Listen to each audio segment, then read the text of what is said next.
Well, in closing to this little series that I did on here, particularly when it comes to Biden, here is my own opinion. In some of the very crucial votes in the Senate, he has failed to see the larger picture, even though he is a foreign policy expert.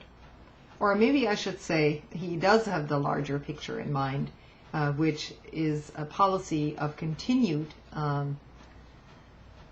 hegemony of the United States over other nations. So that's probably why he voted for it in the first place. Here is an excerpt from his speech in 2002 in support of the Iraq War. You know, Obama opposed the launching of the U.S. attack in Iraq in 2003.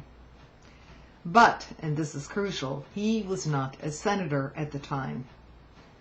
And he has changed his position quite radically since then. Now, here's an excerpt from Biden's speech in 2002. I do not believe this is a rush to war. I believe it is a march to peace and security. I believe that failure to overwhelmingly support this resolution is likely to enhance the prospects that war will occur. Saddam Hussein possesses chemical and biological weapons and is seeking nuclear weapons.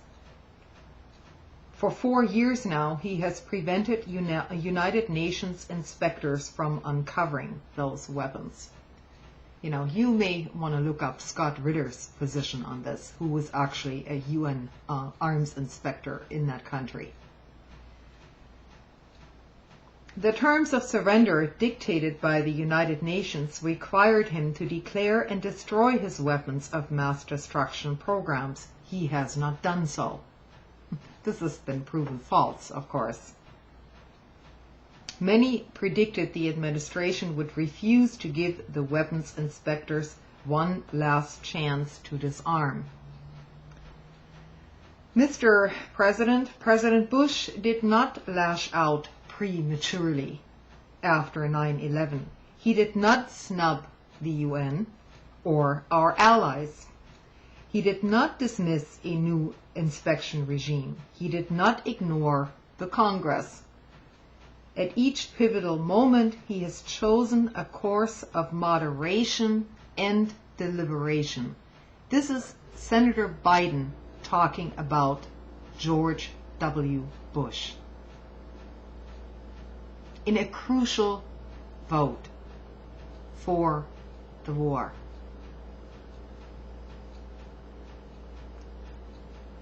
You know, despite Biden's rousing speeches on the Senate floor, raving against the Bush regime, he has continued to support the administration's efforts all along the way, in contrast to the few representatives left, which are actually representing the view of most Americans at this point, namely people like Cynthia McKinney, Russ Feingold, Dennis Kucinich, and to some degree Ron Paul. All of these people were against the war from the beginning. So that's what I have to say about Biden. Biden doesn't add much to Obama's credibility, in my opinion. But then again, 75% of Americans don't even know who the guy is, so it doesn't matter. Good night.